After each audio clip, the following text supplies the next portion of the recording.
básico. Vamos a continuar con nuestro estudio que estamos llevando a cabo de la primera carta de Pedro. Y pues ahora vamos a ver dos versículos, que es el 22 y el 23 del capítulo 2. Y los voy a leer.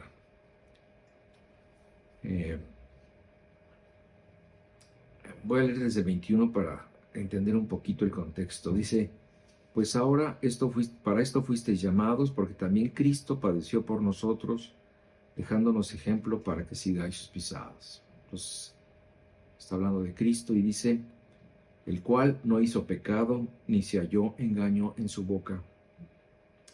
Quien cuando le maldecían, no respondía con maldición, cuando padecía, no amenazaba, sino encomendaba la causa al que juzga justamente. Ok, entonces hemos visto hasta ahora, ¿verdad?, cómo Pedro ha hablado de Jesús como alguien que puede ser nuestro ejemplo y guía de conducta en muchos aspectos de la vida. Y ahora lo hará respecto al sufrimiento, lo cual pues es un tema que nos une con la humanidad de Jesús, ya que Él sufrió a manos de los hombres y de las circunstancias de muchas formas. Así que, pues Él debe ser nuestro ejemplo y también debe ser nuestra inspiración, ¿verdad?, para los momentos en que nos enfrentemos con el indeseado sufrimiento. Leo Hebreos 12, versículo 2 y 3. Dice: esto lo hacemos al fijar la mirada en Jesús, el campeón que inicia y perfecciona nuestra fe. Debido al gozo que le esperaba, Jesús soportó la cruz sin importarle la vergüenza que ésta representaba.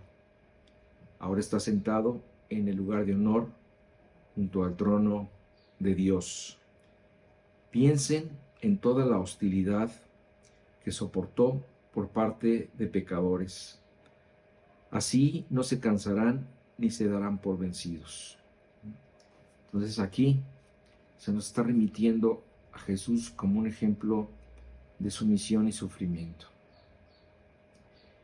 Y pues finalmente nosotros sabemos que nadie puede comprender mejor este aspecto que Jesús, porque si nosotros leemos su biografía, podemos ver el enfrentamiento constante que él tuvo no solo con Satanás, sino con personas que no le comprendían, no le querían, que le despreciaban, que se burlaban de él, lo insultaban y que buscaban constantemente su mal. Tanto así que incluso deseaban su muerte. Entonces, estamos hablando de la persona más singular que haya pisado este planeta. El ungido de Dios, el Hijo de Dios, el Verbo encarnado, el Dios hecho hombre.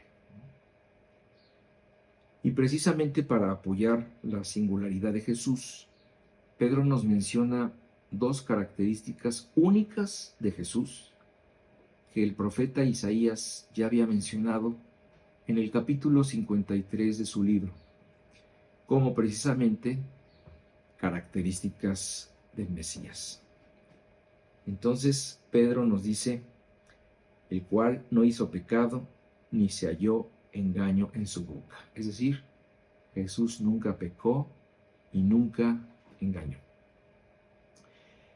Y pues esto se dice rápido y fácil, pero es algo que habla de la absoluta singularidad de Cristo. No sé tú, pero yo no conozco a nadie que nunca haya fallado en algo. Y mira que he tratado con gente respetable y honorable, pero más pronto que tarde encuentras el prietito en el arroz. Y esto es completamente normal, porque los humanos fallamos mucho y en todo.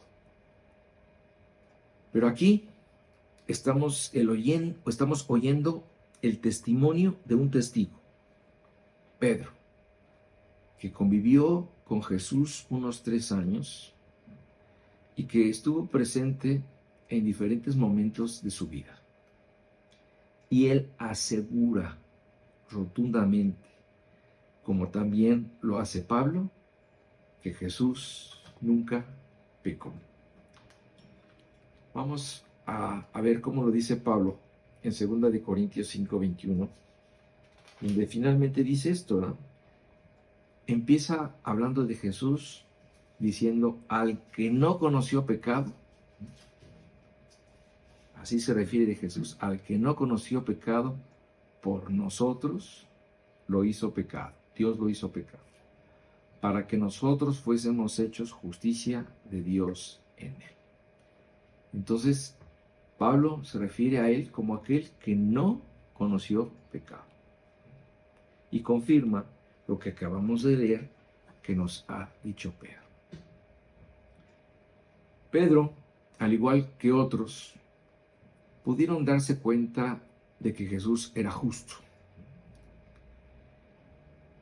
Cuando Jesús, por ejemplo, compareció ante Pilato, la mujer de éste fue inquietada por el Espíritu Santo durante su sueño, de tal forma que le aconsejó a su marido que no se comprometiera porque Jesús era un hombre justo, algo que el mismo Pilato reconocería también después. Dice así en Mateo 27:19. Dice, y estando él sentado en el tribunal, Pilato, ¿verdad? Su mujer le mandó decir, no tengas nada que ver con este justo, porque hoy he padecido mucho en sueños a causa de él. De la misma forma, ¿verdad? Cuando Judas se dio cuenta de lo que había hecho, arrepentido fue con los conspiradores para devolver el dinero de su traición. Y una de las cosas que hizo Judas, aún en esta crisis por la que estaba pasando, habló de Jesús reconociéndole como una persona inocente. Dice así en Mateo 27:3-4. Cuando Judas, quien lo había traicionado, se dio cuenta de que habían condenado a muerte a Jesús, se llenó de remordimiento. Así que devolvió las 30 piezas de plata a los principales sacerdotes y a los ancianos.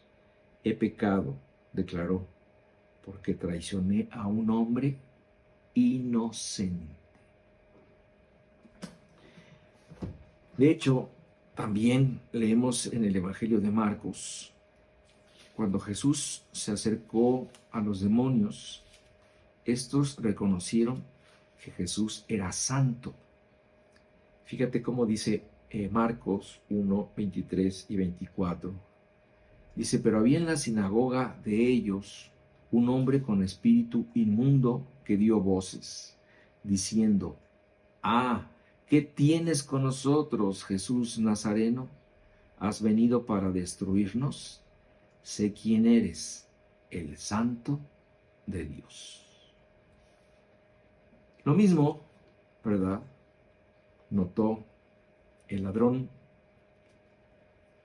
en la cruz cuando le dijo a su compañero de martirio que Jesús no había hecho ningún mal. Así dice Lucas 23, versículo 41, donde dice así. Nosotros, ¿verdad? Está la conversación entre los dos ladrones que están crucificados al lado de Jesús, y uno de ellos conversa con el otro y le dice, nosotros a la verdad justamente padecemos porque recibimos lo que merecieron nuestros hechos, mas este, dirigiéndose a Jesús, ningún mal hizo. Entonces, nosotros estamos viendo algunos testimonios que están reconociendo la forma en cómo veían a Jesús. De hecho, Jesús fue capaz de retar a sus acusadores para que denunciaran públicamente alguna falta que él hubiera cometido. Y así lo dice Juan 8:46, donde dice precisamente esto, ¿verdad? ¿Quién de ustedes, son las palabras de Jesús, dirigiéndose a los demás, dice, ¿quién de ustedes puede con toda sinceridad acusarme de pecado? Y si les digo la verdad, ¿por qué entonces no me creen?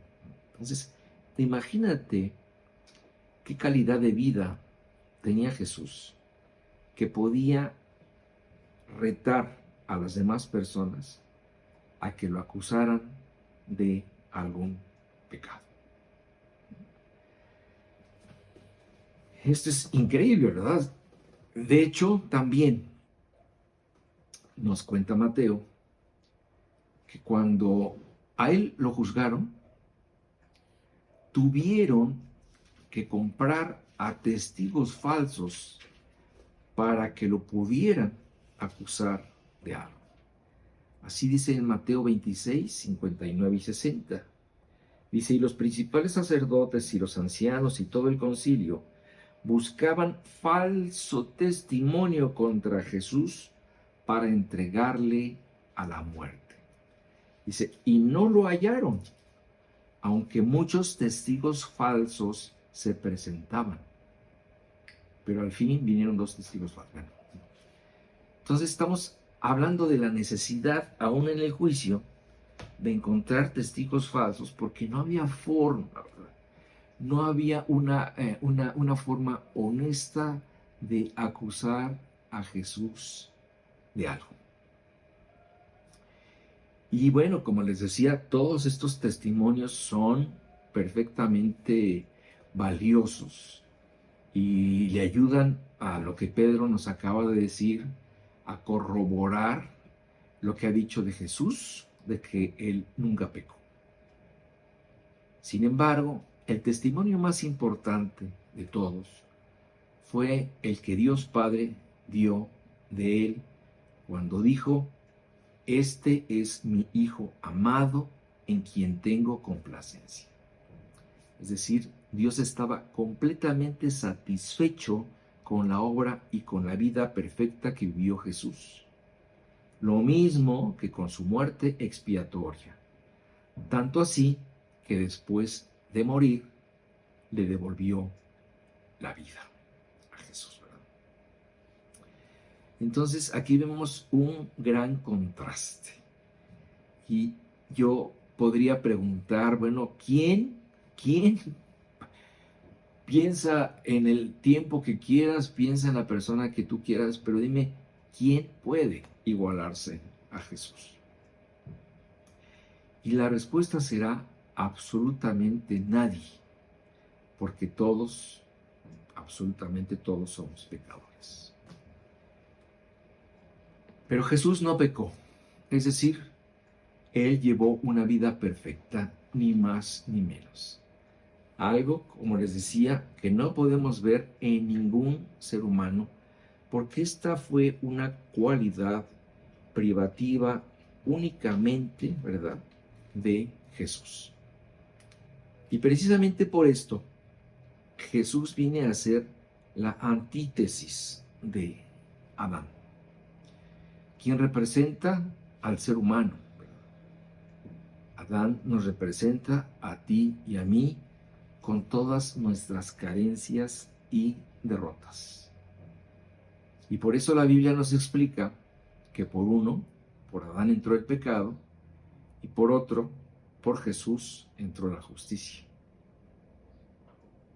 Entonces Adán, en su imperfección, debilidad y desobediencia, le heredó el pecado al mundo, y con este, ¿verdad?, también la muerte a sus congéneres. Así lo explica Pablo en Romanos 5:12, donde dice, por cuanto por el pecado entró en el mundo por un hombre, es Adán, y por el pecado la muerte. Entonces Adán nos trae muerte a través del pecado. Y dice, así la muerte pasó a todos los hombres por cuanto todos pecaron. En cambio, el mismo Pablo, en este mismo capítulo 5, hace el contraste con Jesús, donde Jesús en su perfección nos da vida y justicia. Así que, como por la transgresión de uno vino la condenación a todos los hombres, Adán, de la misma manera por la justicia de uno, Jesús, vino a todos los hombres la justificación de vida. Porque así como por la desobediencia de un hombre los muchos fueron constituidos pecadores, así también por la obediencia de uno los muchos serán constituidos justos. Y bueno, estas cosas no podían ser de otro modo, ¿verdad? Jesús no podría ser de otra forma. Para poder llevar a cabo su misión, Él tenía que ser perfecto. Nunca pecó, nunca engañó. Y hablando de su misión, ¿cuál fue su misión? Algunos se confunden en esto. Creen que Jesús vino a dar un ejemplo, creen que vino a hacer milagros, que vino a comenzar una revolución social, que vino para inventar una nueva religión, etcétera, etcétera. Pero Jesús no vino para nada de eso. Y aunque realmente Él es un ser digno de ser emulado en muchos aspectos, su misión primordial era la de morir al pagar por nuestros pecados. Y les digo esto porque precisamente por esta razón Él tenía que ser perfecto. Porque de otra forma, si tenía pecado, no sería un candidato. Sus pecados hubieran tenido que ser pagados primero para que después Él pudiera pagar por los pecados de los demás. Y como les decía, en la Biblia enseñaba este principio desde mucho tiempo atrás. En la antigüedad, por ejemplo, existía la figura del sumo sacerdote. Antes de entrar en la presencia de Dios en el lugar santísimo, primero tenía que hacer un sacrificio por sus propios pecados. Y así, ya limpio de pecado, podía presentarse ante Dios y ofrecer un sacrificio por los pecados de los demás. Pero Jesús no tenía necesidad de esto. Cuando Él se ofreció en sacrificio, lo hizo como un cordero perfecto y sin mancha. Por eso Él pudo pagar por nuestros pecados en la cruz sin necesidad de pagar primero por los suyos. Y el autor del libro de Hebreos nos lo explica precisamente en el capítulo 7, versículo 26 y 27. Dice así, está hablando de Jesús, y dice, porque tal sumo sacerdote nos convenía, santo, inocente, sin mancha, apartado de los pecadores y hecho más sublime que los cielos. Está hablando de cómo era Jesús. Y dice que no tiene necesidad cada día, como aquellos sumos sacerdotes, de ofrecer primero sacrificios por sus propios pecados y luego por los del pueblo, porque esto lo hizo una vez para siempre, ofreciéndose a sí mismo. Entonces, Jesús es nuestro sumo sacerdote que pudo entrar a la presencia de Dios y pagar nuestros pecados sin necesidad de pagar primeramente los suyos, porque Él era perfecto y sin mancha, completamente calificado para cumplir esta misión. Y sí, es verdad, nos cuenta la Biblia, que Jesús ciertamente muchas veces y de diferentes formas fue probado, pero en su calidad de sumo sacerdote nunca se dio a la tentación. Dice en Hebreos 4:15, porque no tenemos un sumo sacerdote que no pueda compadecerse de nuestras debilidades, sino uno que fue tentado en todo, según nuestra semejanza, pero sin pecado. Nosotros podemos ver muchas formas como Jesús fue tentado, ¿verdad? Especialmente por Satanás, que lo llevó al pináculo del templo y le ofreció los reinos del cielo. Y de muchas formas Jesús fue tentado, pero él nunca cedió a la tentación. Él nunca pecó. Si él hubiera pecado, si él de alguna forma hubiera cedido a la tentación, hubiera quedado reprobado para pagar por los pecados de la humanidad. Nosotros, como buenos Adanes que somos, hemos pecado. Y como dice Pablo, por cuanto todos pecamos, estamos destituidos de la gloria de Dios. Es un hecho que nuestros pecados nos han separado de Dios y esa es nuestra condición actual. De tal forma que esta sentencia de pecado, de muerte, precisamente derivó en la necesidad de que Dios enviara a su Hijo, Jesús, ¿verdad?, para restablecer esta separación. Es decir, si nosotros en este momento pudiéramos dar un diagnóstico de la humanidad, nosotros diríamos que el hombre está separado de Dios. Y surge una pregunta, ¿verdad? ¿Por qué es necesario restablecer esta separación? Pues muy simple, ¿verdad? Porque si en vida estás separado de Dios, cuando mueras, seguirás separado de Dios.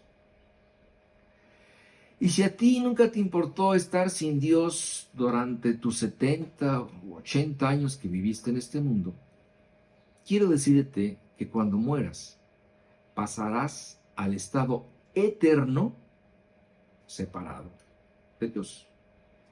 Pero por lo mismo, ¿verdad?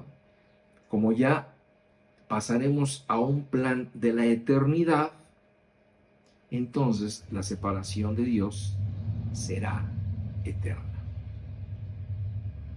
Ahora, tal vez haya gente que diga, bueno, mira, realmente a mí no me importa morir separado de Dios. Si yo he podido vivir toda mi vida sin depender de Él, si no he necesitado creer en Él, si nunca me ha hecho falta, si yo me las he podido arreglar solo, entonces seguramente en la eternidad me las podré arreglar también solo.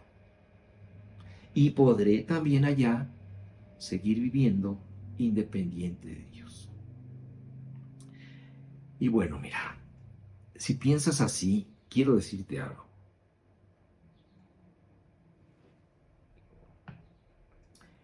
En primer lugar, no es verdad que tú hayas vivido esta vida por ti mismo. Es un engaño pensar que tú has llegado hasta donde has llegado solo. Dios, el dueño de este mundo y de todo lo que hay en él, lo primero que hizo fue permitir que nacieras. Luego te ha dado permiso de respirar su aire y comer su comida. Ha dejado que tu corazón esté latiendo todavía y que tus pulmones puedan respirar. Además, ha hecho posible que tus neuronas se conecten de tal forma que puedas pensar, puedas caminar y tomar decisiones. Es decir, si tú quitas a Dios de tu vida, nunca hubieras podido ni siquiera ser o estar en este mundo. Mucho menos que hubieras podido sobrevivir. Así que es ridículo pensar que has podido hacer las cosas por ti mismo. Aunque no lo quieras ver o aceptar, Dios lo ha permitido todo y te ha provisto de todo. ¿Y por qué? Porque tú eres parte de su creación y Él está comprometido con su creación. Y en segundo lugar, dice la Biblia que es porque te ama. Y mira, piensa por un momento en aquellas cosas de las que inexplicablemente o milagrosamente fuiste librado. Quizá fue de una enfermedad, de un accidente o de cualquier otro mal. Y todo eso que no pudiste entender por qué pasó así, quiero decirte que fue la mano de Dios sacándote adelante y dándote otra oportunidad para que te pudieras reconciliar con Él.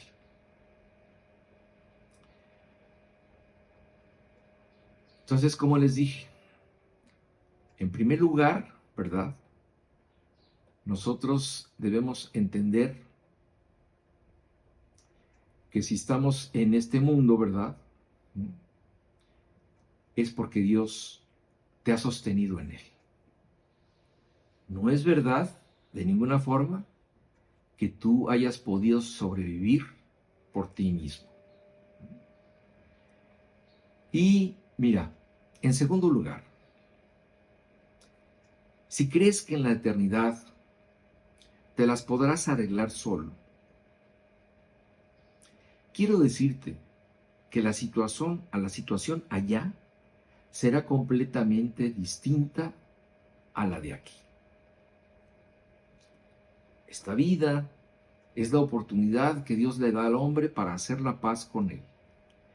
Pero en el estado eterno no será así. El estado eterno no es para esto. Todo lo que puedas hacer por ti, lo puedes hacer aquí en este mundo, en esta vida. Pero cuando pases al otro lado, ya nada podrás hacer por tu alma. Todo hombre que pase a la eternidad pasa con su destino completamente definido. ¿Por qué? Porque él mismo lo definió en este mundo. Y en esta vida, el que quiso arreglar con Dios, lo hizo. Pero el que no lo hizo, pasará a la eternidad separado de Dios.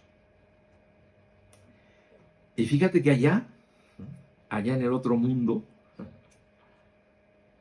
Dios seguirá siendo Dios. Sus reglas no cambiarán.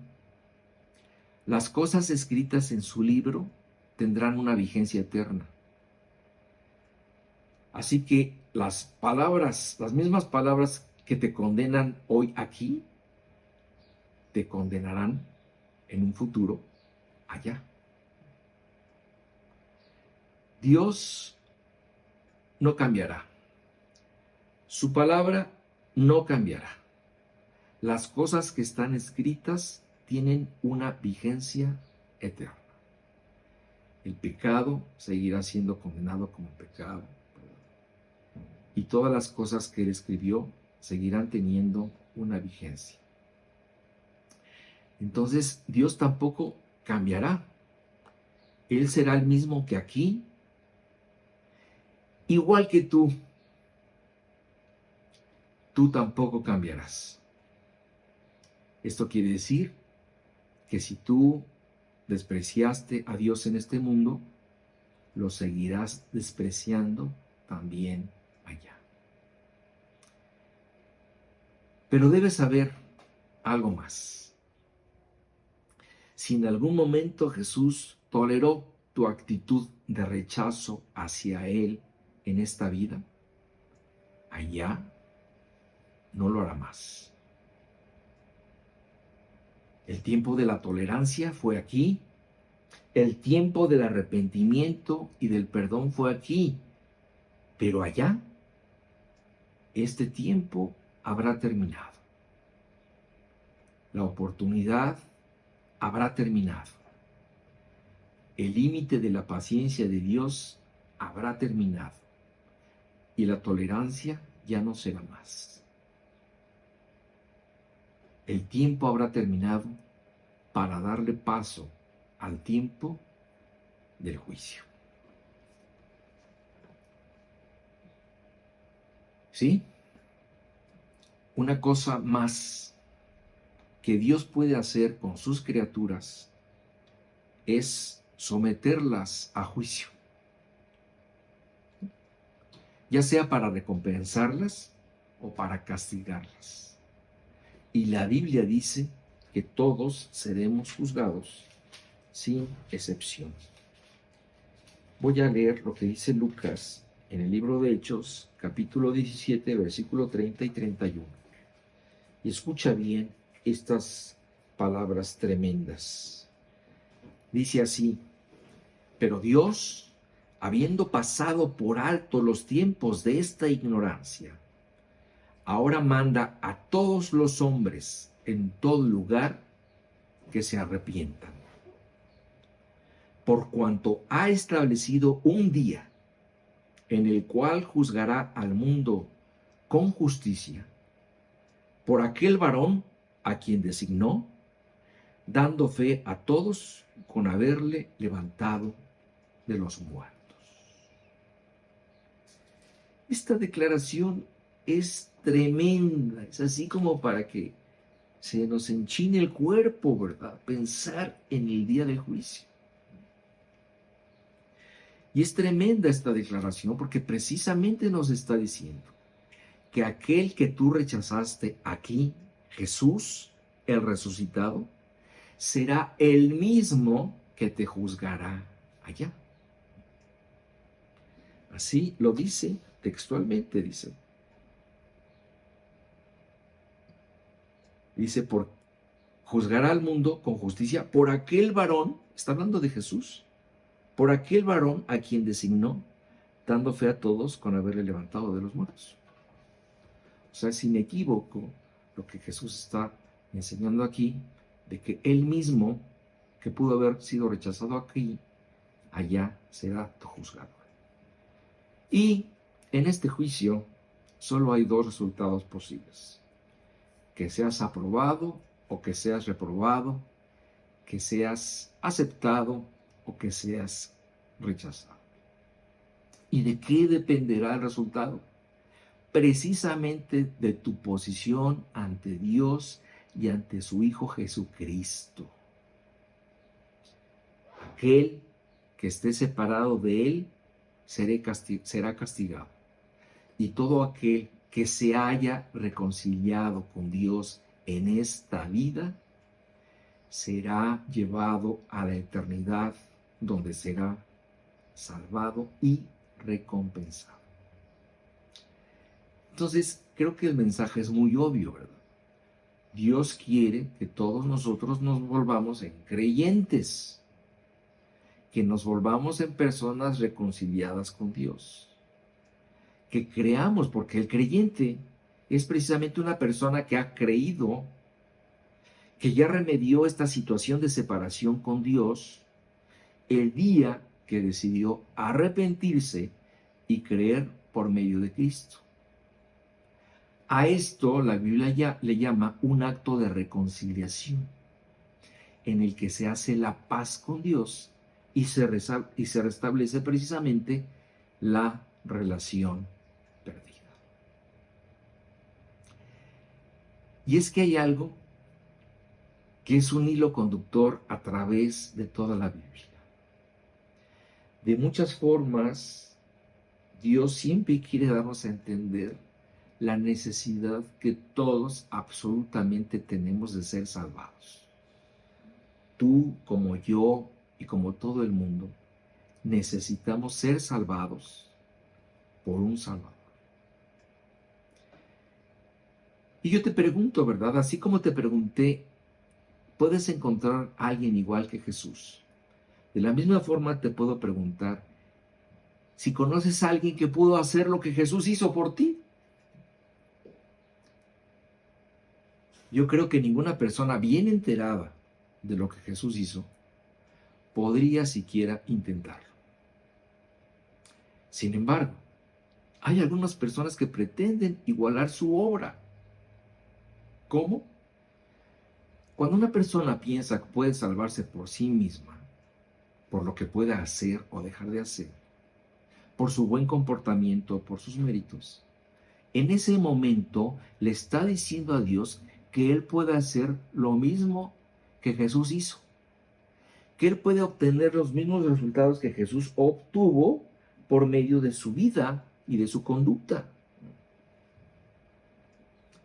Esto de pretender salvarte por ti mismo es la ofensa más grande que tú le puedes hacer a Dios, porque es querer equiparar lo que tú puedes hacer o ser con lo que Jesús hizo por ti en la cruz. Y esto es una verdadera blasfemia. Como dice Juan, de cierto os digo, el que no entra por la puerta en el redil de las ovejas, sino que sube por otra parte, ese es ladrón y salteador. La más grande de tus obras, logros o méritos, ni tiene el poder, ni se puede equiparar con una sola gota de la sangre de Cristo. Jesús es la puerta. Él es el único camino para llegar a Dios.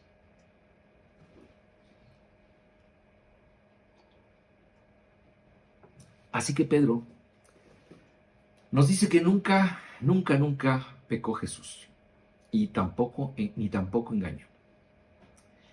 Y precisamente ¿por qué hace énfasis en esto? Precisamente para que sepamos que Jesús es digno de confianza y fe.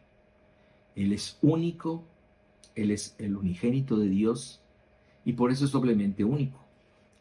Primeramente, por ser como fue, perfecto y sin mancha, y también porque Él es el único Hijo de Dios, no hay otro. Jesús en su autoridad, Jesús es nuestra autoridad, es nuestro ejemplo, nuestra inspiración y nuestro Salvador.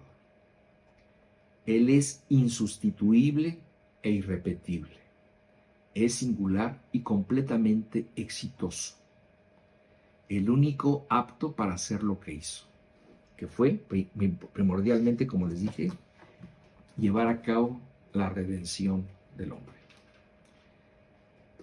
Bien, dice el versículo 23, quien cuando le maldecían no respondía con maldición, cuando padecía no amenazaba, sino que encomendaba la causa al que juzga justamente. Como les decía desde el comienzo de su ministerio, Jesús recibió de parte de aquellos que no creían en Él insultos y maldiciones. Unos le dijeron, por ejemplo, samaritano, lo que era un equivalente a un enemigo del pueblo de Israel. Otros le dijeron que estaba endemoniado. También le dijeron bastardo, pecador, muchas cosas. Y en ninguna ocasión vemos a Jesús respondiendo del mismo modo. Aún conociendo perfectamente el corazón, los pecados y debilidades de los que lo injuriaban, Él nunca maldijo a nadie. ¿Por qué? Pues porque Él sabía quién era. El Hijo de Dios hecho carne. El que ni más ni menos, antes de su creación, había estado a la derecha del Padre gobernando el universo. Como dice Marcos, Él no vino para ser servido, sino para servir y para dar su vida en rescate por muchos. Y como dice Pablo, se despojó a sí mismo, tomando forma de siervo y se hizo semejante a los hombres. Esto quiere decir que no era igual, no era del todo igual al hombre, pero sí que vino a servir al mundo en calidad de esclavo. En vez de maldecir o amenazar, en un acto de amor y de humildad, vino a someterse a lo que fuera necesario para salvar al hombre. Este ser que estaba por encima de todos, se puso al nivel de una humanidad caída, pecadora e ignorante, para poderla representar y rescatar. Y aunque ningún ser humano podía estar a su altura, sin embargo Jesús no se puso en contra de nadie. No fue soberbio ni orgulloso, sino que siempre trató más bien de comprender y conducir al hombre hacia él con compasión y humildad, porque en su calidad de Salvador vino a ofrecerse a todos los que le quisieran recibir, aunque sin imponérsele a nadie, porque precisamente uno tiene que ir a Dios en forma voluntaria. Vemos a este Jesús singular, ¿verdad? Durante toda su vida enseñó a poner la otra mejilla, a caminar la segunda milla y a tomar la cruz, a tener compasión del que estaba enfermo del cuerpo y del alma, a dar esperanza y salvación. Dice la Biblia que predicó a los pobres el Evangelio y vino y anunció las buenas nuevas de paz a los que estaban lejos y a los que estaban cerca. Vino a proclamar la voluntad de su Padre que le envió y acabar su obra. Dice Pedro también en este verso 23 que cuando padecía nunca amenazaba.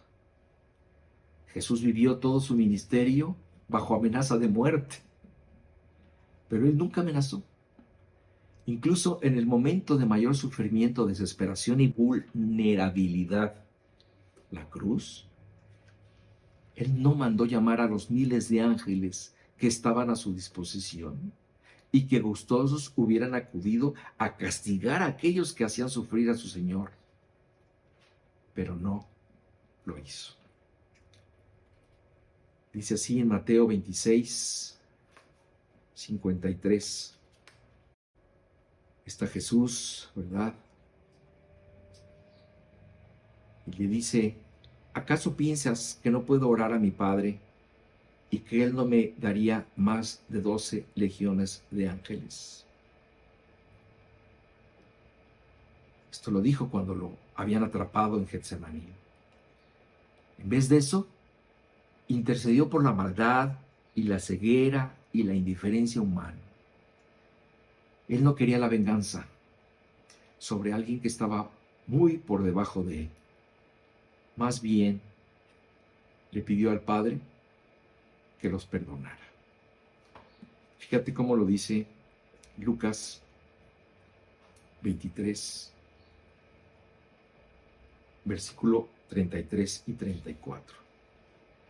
Y cuando llegaron al lugar llamado de la Calavera, le crucificaron allí, y a los malhechores, uno a la derecha y otro a la izquierda.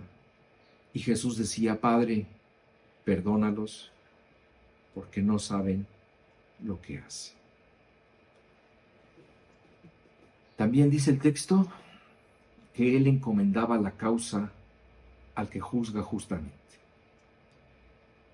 Esto quiere decir que Jesús nunca buscó la venganza. Él no podía contradecir lo que había enseñado. Él había dicho que la venganza no estaba bien, sino que el deber cristiano era dejar la venganza en manos de Dios.